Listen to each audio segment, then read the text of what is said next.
Shalom. First and foremost, I'd like to give all praise to Yahweh, Ba'ashem, Yahushai, Ba'ashem Rukakadash. Double honors to the elders and apostles of Great Millstone who are teaching this truth and sincerity. And a shout out to Yakims out there in four quarters of the earth proclaiming this truth. Brakatha Yahweh, Brakatha Yahushai, Ba'ashem Rukakadash, Brakatha. And so I'm sure that you've already heard about it, that Donald J. Trump has admitted, is pretty much going to withdraw from Syria. But haven't we heard this story before?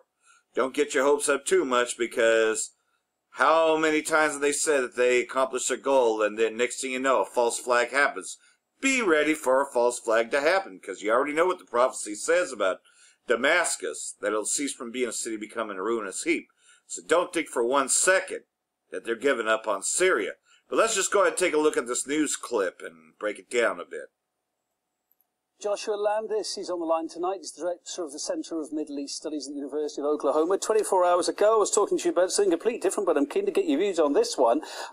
Is this the surprise, really? Trump's only doing what he said he would do in his election campaign, really scale things down there. But when I look at this, I'm just looking at some of the words that have been used here. The Trump administration saying U.S. troops have been withdrawn from Syria. And yes, we were told so recently they weren't troops, they were military advisors. Who are these people? Well, there are over 2,000 special forces, and there may be quite a bit more than that. But there are lots of advisors. There are State Department people. There are engineers and so forth who are trying to get water running again, and all the things that you underlined in your opening package. But, this is the president returning to his campaign rhetoric. And we shouldn't forget that he's going to starting to campaign again very shortly. The midterm elections are finished, and so he's going back to his original story, which is the Middle East wars were stupid, and what are we doing there? Why did we spend $5 trillion in the Middle East, which is very popular in America? But also, he faced a rising escalation from Turkey, which had threatened to begin to bomb and shell parts of northern Syria. And this was going to force America into conflict. That could have brought them direct conflict, yeah, is what we're saying. And maybe this is more the picture. It was hinted upon just then in the report you talked about that, yeah, maybe this was one of the catalysts, if not the only one, that could have seen direct conflict. And there's a scripture for that, so I'm just going to pull that out real quick. Well, you heard what they said, that Gomer, which is Turkey, had just threatened conflict with them, but and read Isaiah chapter 17, verses 12, 13, and 14, because it has everything to do with what you just saw in that noise video clip. Woe to the multitude of many people. That means death to the multitude of many people, which make a noise like the noise of the seas, and to the rushing of nations that make a rushing like the rushing of mighty waters. What's that talking about? America, Babylon the Greats. The nations shall rush like the rushing of many waters, but Yahweh Ba'ashem Yahushai shall rebuke them, and they shall flee far off, and shall be chased as the chaff of the mountains before the wind. And what's that wind talking about? Thermonuclear destruction. And like a rolling thing before the whirlwind. As you know, Donald J. Trump is seeking for re-election.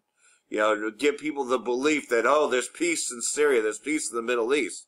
And behold, at evening tide trouble, and before the morning he is not. This is the portion of them that spoil us, and the lot of them that rob us. Yeah, because America has been based upon fuckery.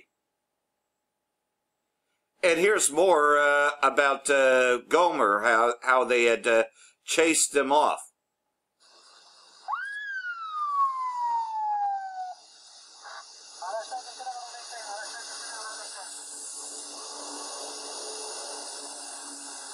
They were coming in fast.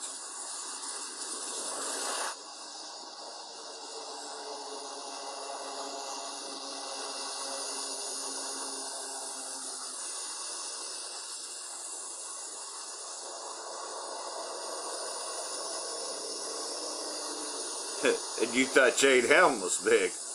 But this is it, this is the Valley Yehoshaphat, and this is the area. oh, this war ain't over yet. And every time the United States says they're going to withdraw, you can best believe they're going to set off a false flag. They've done it each and every time.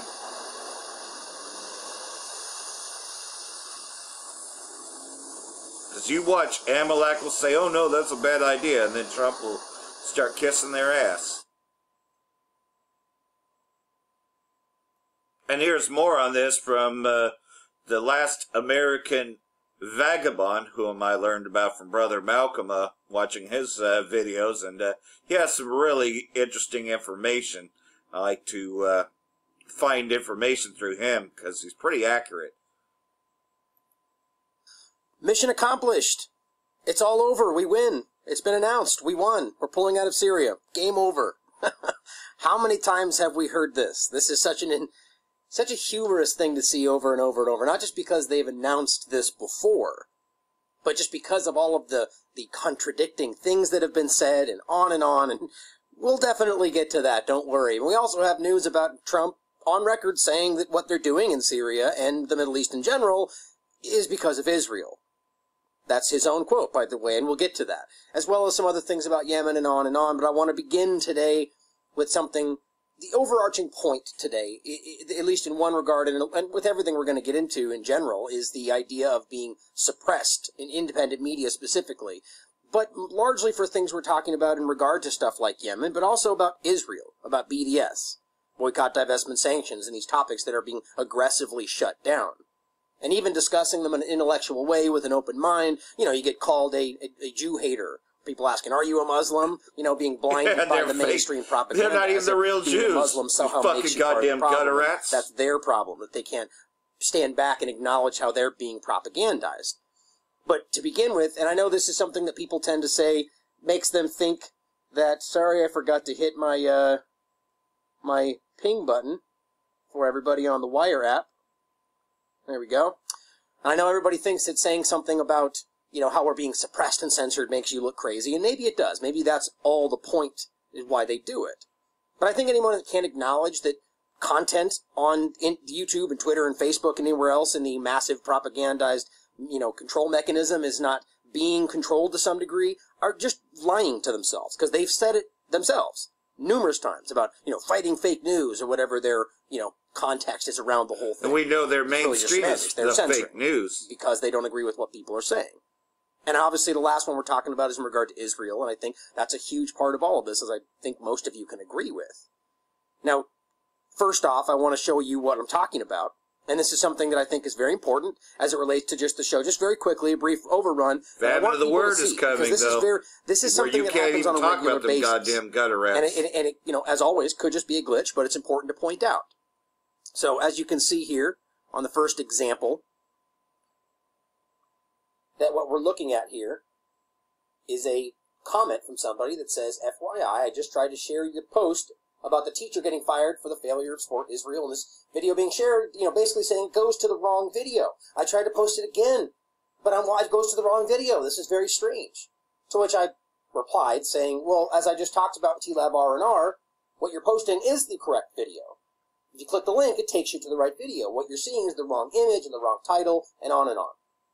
This is something that you guys are likely aware of that see this channel. Here's another perfect example of Kimberly sharing the video that you can see here, right?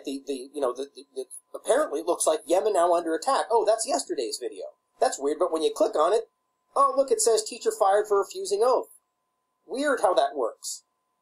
But you can see that clearly when she shares it, of course, because Amalek controls the social media. Video.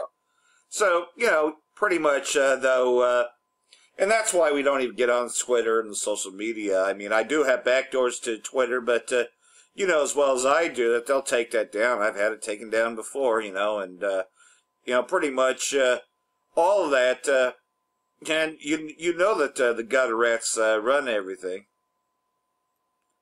Fast forward a little bit here. We were supporting the YPG, and then we sold them out to Turkey, as they claim.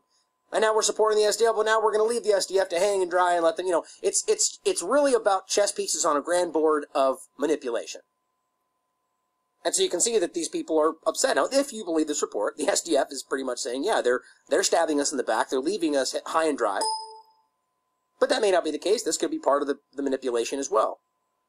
Who ultimately knows? But I did find this a very interesting aspect to the whole story.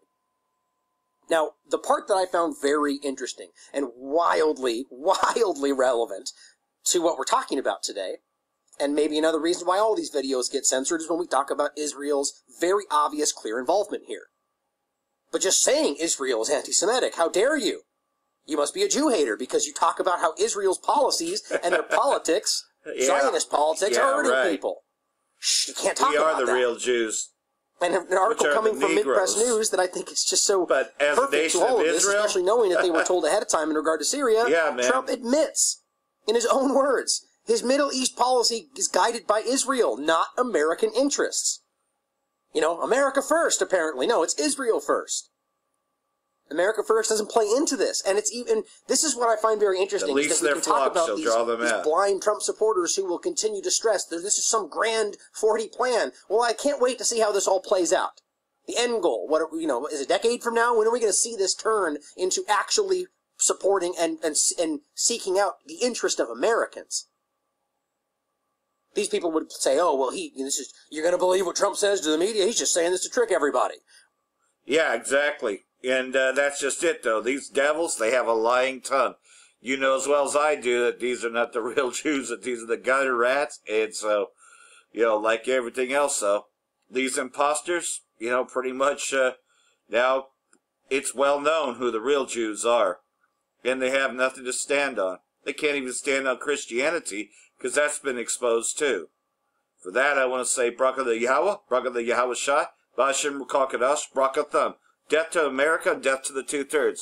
Don't believe 1 minute of it. This war is never going to end until total annihilation. We can't wait for that.